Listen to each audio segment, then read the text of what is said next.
नमस्कार। प्रभात साक्षी news network और आप सभी का स्वागत है। असम के मुख्यमंत्री हिमंत बिस्वा शर्मा ने कहा है कि राज्य सरकार अवैध विदेशियों की पहचान करने और उन्हें देश से बाहर निकालने के लिए 1950 के कानून को लागू करेगी। मुख्यमंत्री शर्मा ने दावा किया है कि यह कानून जिला आयुक्तों को अवैध विदेशियों को अवैध घोषित करने और उन्हें देश से बाहर निकालने का अधिकार देता है। विधानसभा के एक दिवसीय विशेष सत्र के दौरान शर्मा ने आरोप लगाया कि कांग्रेस नागरिकता को महत्व नहीं देती क्योंकि इसके एक नेता के परिवार के 4 सदस्यों में से 3 विदेशी हैं। हम आपको बता दें कि यह टिप्पणी कांग्रेस की असम इकाई के अध्यक्ष गौरव गोगोई पर एक स्पष्ट कटाक्ष था, जो उस समय विधानसभा में सत्ता पक्ष की बेंचों के सामने आगंतुक दीर्घा में बैठे थे। अवैध विदेशियों की पहचान करने और उन्हें वापस भेजने के मुद्दे पर जवाब देते हुए शर्मा ने कहा कि राज्य सरकार इस उद्देश्य के लिए अप्रवासी यानी असम से निष्कासन अधिनियम 1950 को लागू करेगी।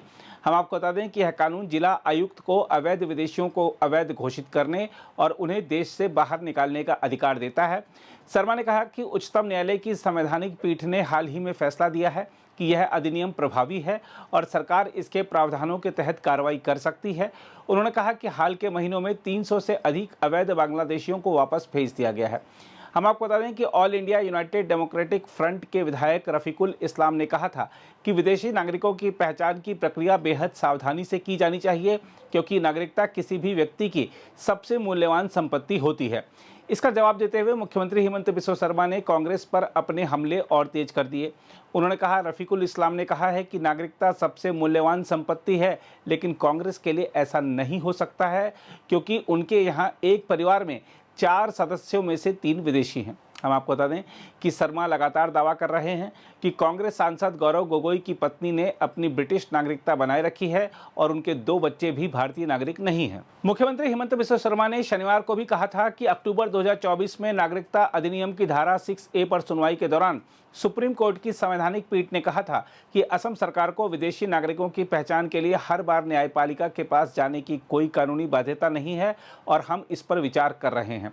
उन्होंने कहा था, एक पुराना कानून है अप्रवासी निष्कासन आदेश 1950। धारा 6A पर सुनवाई के दौरान सुप्रीम कोर्ट की संवैधानिक पीठ ने कहा था कि यह कानून अभी भी वैध है। इसके प्रावधानों के तहत एक जिला आयुक्त भी अवैध प्रवासियों को तत्काल राज्य से बाहर निकालने का आदेश दे सकता है। शर्मा ने यह भी कहा कि किसी कारणवश हमारे वकीलों ने हमें इस कानून के बारे में नहीं बताया था और हमें भी इसकी जानकारी नहीं थी, लेकिन पिछले कुछ दिनों में यह मामला सामने आया है।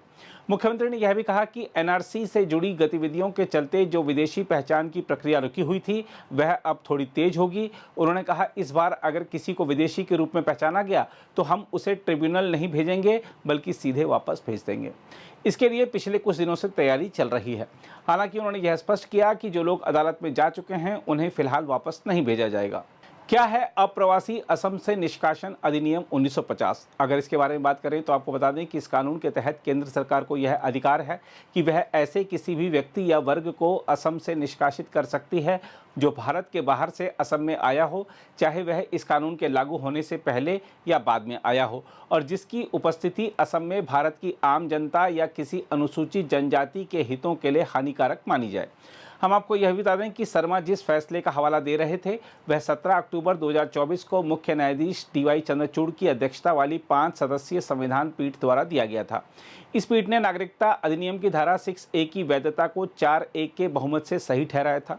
न्यायमूर्ति JB पर्दीवाला ने अलग राय दी थी। न्यायमूर्ति सूर्यकांत, MM सुंदरेश और मनोज मिश्रा ने अपने संयुक्त आदेश में कहा था कि अप्रवासी निष्कासन अधिनियम 1950 के प्रावधानों का प्रभावी ढंग से उपयोग अवैध प्रवासियों की पहचान के लिए किया जाना चाहिए।